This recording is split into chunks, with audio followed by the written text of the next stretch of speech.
Meu caro vestibulando, minha cara vestibulanda, aqui quem fala, seu professor de atualidades, Guilherme Lemos. Hoje eu vou trabalhar com vocês um episódio histórico, uma reconciliação diplomática que sem dúvida alguma vai entrar para a história, porque se trata de dois grandes adversários do tempo da Guerra Fria, da fase bipolar. Estamos falando de Estados Unidos e Cuba, que anunciaram que irão restaurar relações diplomáticas completas. Então é óbvio, o tema da aula de hoje, Estados Unidos e Cuba, Natal da Reconciliação.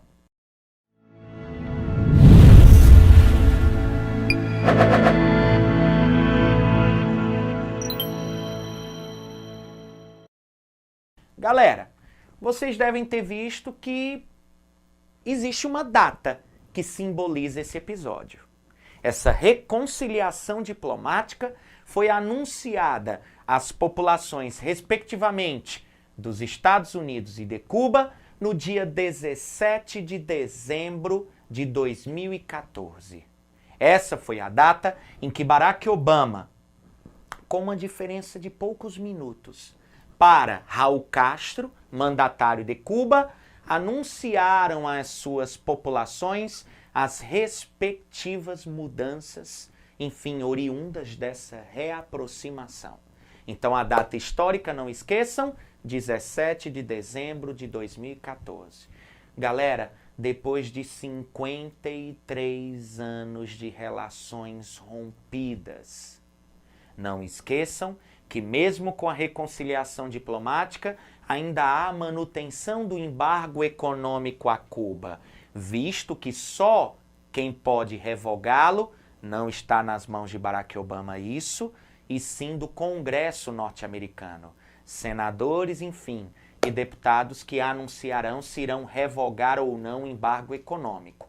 Mas essas mudanças vocês vão observar, são fabulosas. Algo profundo, sem dúvida alguma, irá ocorrer. Primeiro, é óbvio que o Raul Castro e Barack Obama não passaram um fio um para o outro. Com certeza não houve um telefonema direto entre os dois chefes de Estado. É óbvio que nós temos aí os intermediários, aqueles que sem dúvida alguma intermediaram as conversações. E aí tem uma figura muito importante, que atuou não como um chefe religioso, como um grande líder religioso, e sim como um chefe de Estado, ou seja, utilizou seu lobby diplomático, seu lobby político. Estamos falando de Jorge Mário Bergoglio, nosso Papa Francisco. Não esqueçam vocês que o Papa, inclusive, realizou um apelo pessoal a Barack Obama. Só para se ter uma ideia, galera, disso, o Papa abriu as portas do Vaticano para que Barack Obama e Raul Castro se reunissem, enfim, um tempo aí acima de 45 minutos, conversando sobre como essa reaproximação se daria. E aí vocês perguntam, Guilherme, isso está dentro de uma política de Barack Obama envolvendo o quê, galera? Na realidade, esse episódio de reaproximação já é uma promessa de campanha de primeiro mandato de Barack Obama. Ou seja, que ele alcançou no segundo mandato. E alguém pergunta, qual o interesse em relação à restauração das relações diplomáticas? Galera, algo muito simples. O próprio Barack Obama diz que, de acordo com a Constituição norte-americana e com os ideais de democracia defendidos pelos Estados Unidos, o embargo econômico a Cuba é incompatível com a política externa estadunidense. E alguns podem perguntar, por quê?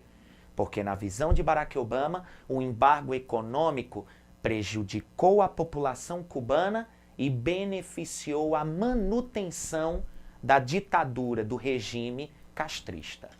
Tá bom? Então lembre disso, desse ponto interessante. Galera, além do Papa Francisco, nós também tivemos a intermediação de um vizinho dos Estados Unidos. E quem quer ser vizinho dos Estados Unidos, né? A bem verdade seria essa. Mas o Canadá também participou das negociações de reaproximação. Então não esqueçam, negociações intermediadas pelo Papa Francisco e pelo Canadá. Quanto tempo de negociação? 18 meses. O que significa dizer que entre 2013 e 2014, Estados Unidos e Cuba estavam reativando canais de diálogo. O que me gerou uma dúvida muito grande, galera, foi que entre 2013 e 2014 tudo estava sendo espionado.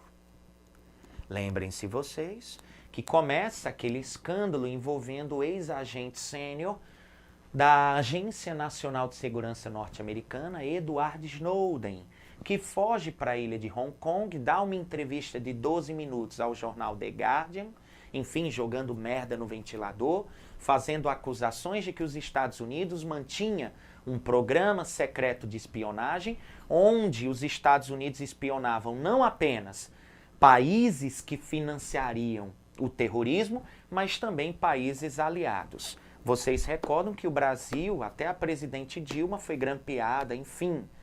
Lembrem-se vocês que ele fez acusações grandes, né?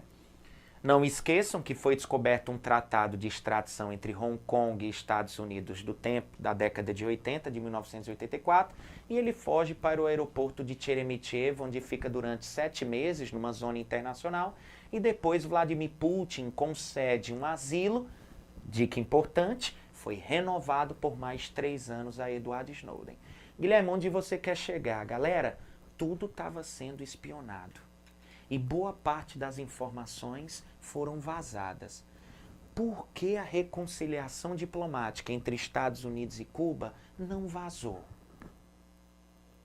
Você sabia que Estados Unidos e Cuba estavam se reconciliando? Eu não sabia. Eu me lembro que em 2002 em Cuba ocorreu uma feira de produtos norte-americanos. Fidel Castro até usou um short da Adidas e tomou um milkshake. Acho que Fidel Castro estava meio maluco naquele dia.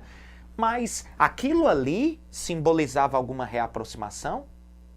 Confesso que fui pesquisar sobre o assunto e, obviamente, em entrevistas, o Edward Snowden revelou que não tinha essa informação privilegiada. O que significa dizer que ele não teve acesso às negociatas entre Estados Unidos e Cuba. Talvez o Brasil. Eu me perguntei sobre isso, porque vocês recordam que houve um evento em que, supostamente, as pessoas já estavam desconfiadas dessa reaproximação. Ocorreu durante o velório do líder sul-africano Nelson Mandela. Foi ali em que as pessoas começaram, e a mídia internacional começaram a veicular a possibilidade de uma reaproximação. Quando os Estados Unidos, enfim, na figura de Barack Obama, no estádio, ele sobe os degraus da escadaria para realizar um pronunciamento em torno da importância do líder sul-africano, e neste momento, ao final da escadaria, estão Raul Castro, Dilma Rousseff e Jacob Zuma, presidente da África do Sul. E Barack Obama cumprimenta Raul Castro. E tudo indica, esse episódio ficou conhecido como o primeiro passo, porque Raul Castro se dirige a Barack Obama e diz: estou esperando um primeiro passo. E, obviamente, os Estados Unidos vão começar, enfim, vocês vão observar que o início se dá através da libertação de prisioneiros políticos. Então chama a atenção esse cumprimento que meu editor-chefe aí, master-chefe, enfim, não da Bandeirantes, mas aqui do canal Humanas em Foco, Israel S. Ribeiro vai colocar aqui na imagem para vocês esse episódio que simboliza essa reaproximação. O momento em que Barack Obama cumprimenta Raul Castro durante o velório do presidente sul-africano Nelson Mandela. E aí chama a atenção a figura de Nelson Mandela, né? Até depois de morto, o homem faz algo de benéfico no mundo. Isso é incrível. Tenho que pontuar, galera. Enfim, humor negro aí. Um momentozinho de humor negro. Pois bem, Guilherme, o que é que muda? Galera, Eu vou comentar para vocês o que seria esse restabelecimento de relações diplomáticas, mas antes eu gostaria de citar um pouquinho da história de Cuba, tá certo? Vocês sabem que Cuba é um país localizado na América Central insular, ou seja, é uma ilha caribenha que possui uma população aí que supera os 11 milhões de habitantes, o que significa dizer que Cuba é a nação mais populosa da América Central insular. Chama atenção isso. A localização super estratégica. Mar do Caribe, uma proximidade muito grande com a América do Norte, com a própria Europa e com o restante da América, aqui principalmente essa porção mais ao sul. O que significa dizer que Cuba, enfim, seria um importante entreposto comercial no Mar do Caribe. Pois bem, o que é que Cuba tem a oferecer ao mundo, Guilherme? Galera, vocês recordam que Cuba, enfim, no século XIX foi o maior produtor de açúcar do mundo. E ainda permanece com uma produção muito grande. Além disso, vocês sabem que Cuba é conhecido pela produção de tabaco. Os charutos cubanos, por exemplo, o Coíba, uma caixinha com 12 unidades, 5.000 euros. Além disso, você tem o rum, a tequila cubana, a produção, enfim, de álcool, que também é considerável. Mas eu não gostaria nem de citar enquanto produto.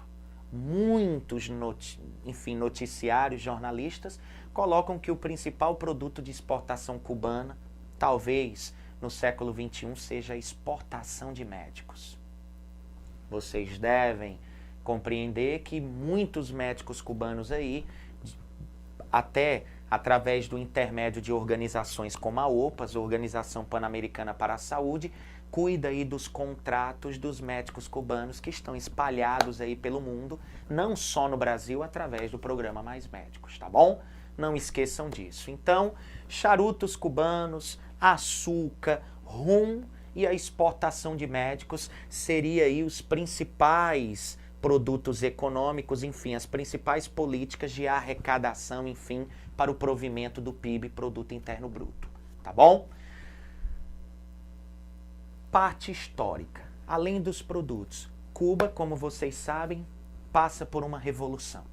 1959, quando os guerrilheiros cubanos, enfim, ajudados inclusive por Ernesto de la Sena Guevara, o médico argentino vulgo nome Che Guevara, derrubam a ditadura de um camarada chamado Fulgêncio Batista. Não esqueçam vocês que o professor citou Revolução Cubana de 59. Eu não coloquei no meio da expressão uma revolução socialista, porque num primeiro momento não ocorreu uma revolução socialista. Num primeiro momento não havia qualquer indício de uma ideologia socialista. Na realidade, o que esses camaradas queriam, galera, era derrubar a ditadura de Fulgêncio Batista, que estava agonizando.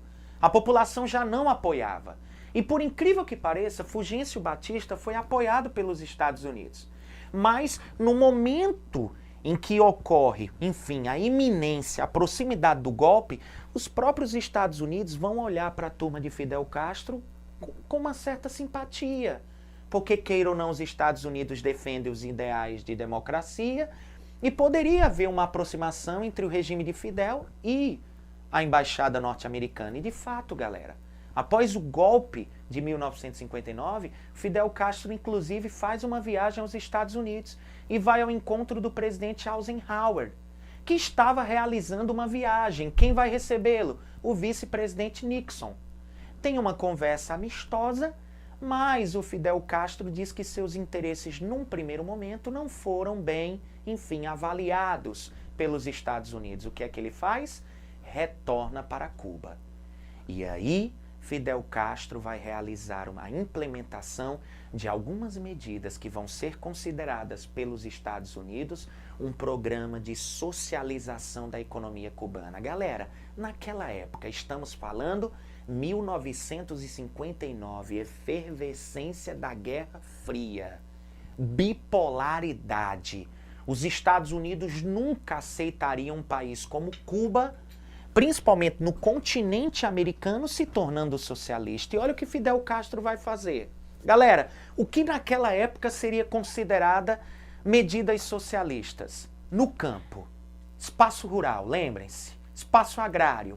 Naquela época, o que seria considerado como uma medida socialista? Reforma agrária.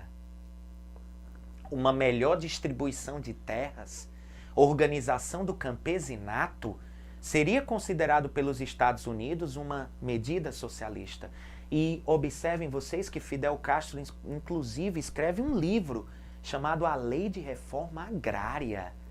Ou seja, primeiro pilar do programa de socialização da economia cubana, a reforma agrária. Segundo, a formação das cooperativas agrícolas. Ou seja, os sindicatos, enfim, regras trabalhistas, leis trabalhistas para beneficiar os trabalhadores camponeses. Nada mais socialista para os Estados Unidos. Terceiro ponto, galera, aí vai cutucar os Estados Unidos em cheio. Expropriação de terras que eram de empresas americanas que atuavam em Cuba. Uma muito conhecida na época, galera, a United Fruit Company. Só para vocês terem uma ideia, essa empresa tinha propriedade de terra em Cuba no valor de bilhões de dólares. Fidel Castro vai o quê? Expropriá-las. Vai realizar o estatismo selvagem. Isso vai ser considerado pelos Estados Unidos uma medida extremamente socialista. E por fim, bem, mantém a população ignorante, com um grau de instrução baixo? Não. Fidel Castro implementa um programa de alfabetização para erradicar o analfabetismo. Não é à toa que isso vai gerar frutos para Cuba. Hoje é um dos países mais alfabetizados do planeta, 99,8% da população alfabetizada. Então, chama a atenção essas medidas que vão ser realizadas. Galera, não esqueçam vocês que o Eisenhower não vai se sentir nada bem em relação a esse programa de socialização da economia cubana. O que é que vai acontecer? Ele vai criar, inclusive, uma lei que ficou conhecida como Lei do Embargo Econômico. Mas, o que vai acontecer? Ora, vocês devem ter observado que eu falei na expropriação de empresas americanas que atuavam em Cuba. O substituto de Eisenhower vai ser um camarada muito conhecido, o bonitinho J.F. Kennedy, John F. Kennedy. O que é que vai acontecer? Kennedy vai propor, pelo menos à força aí, ao exército norte-americano, que realize uma invasão à Baía dos Porcos em 1961. Na defesa dos interesses dessas empresas americanas em território cubano, vai haver uma invasão norte-americana à Baía dos Porcos. Cuba, galera, Fidel Castro, pediria ajuda a quem? 1961, Guilherme Lemos recorda e vou passar para vocês, foi o ano em que o Muro de Berlim foi construído. Então a bipolaridade, enfim, naquela efervescência, o que é que vai acontecer? Cuba vai pedir ajuda à União Soviética. E a União Soviética, em 1962, vai instalar mísseis no território cubano. Esse episódio, que, lembrem-se, virou um filme, inclusive, chamado um documentário, Os 15 Dias que Abalaram o Mundo, foi um episódio conhecido como Crise dos Mísseis. Galera, foi o momento mais iminente da ocorrência de uma terceira guerra mundial. Só para vocês terem uma ideia, os Estados Unidos realizaram a maior evacuação de sua população em tempos de guerra, quando mais de 4 milhões de norte-americanos saíram das regiões do sul dos Estados Unidos para o norte. É óbvio a iminência de uma nova guerra nuclear. Ainda bem que ela não ocorreu. Houve uma espécie de armistício, um acordo, já que a União Soviética atuava em outros locais, enfim, espalhados aí pelos 5 continentes, e vão assinar um acordo e a crise dos mísseis, enfim, um enfrentamento direto não vai ocorrer, como todos sabem, dentro do episódio conhecido como Guerra Fria, iniciada em 1945, finalizada em 1991 com a desintegração da União Soviética e a formação das 15 repúblicas da Comunidade dos Estados Independentes, tá bom? Então chama a atenção isso. Guilherme, e o embargo econômico? A lei criada por Eisenhower foi aprovada por Kennedy em 1963. Então significa aí que, pelo menos, desde 1961 até os dias atuais, os Estados Unidos realizam um bloqueio econômico sobre Cuba. Guilherme, eu queria ter a dimensão do que é isso. Galera, nada de produtos norte-americanos entra para a ilha. Só para vocês terem uma ideia, pelo menos através de uma lei, até norte-americanos que estejam viajando pelo mundo, cheguem em aeroportos e se tiver a presença, por exemplo, de free shops com produtos cubanos, o dono da loja pode ser punido até com fechamento de seu negócio se ele vender esses produtos para o americano. Tamanho é o grau. Lembrem-se vocês que Miami, mais de 2 milhões de imigrantes cubanos, a maioria ilegais, considerados por Havana como desertores da pátria.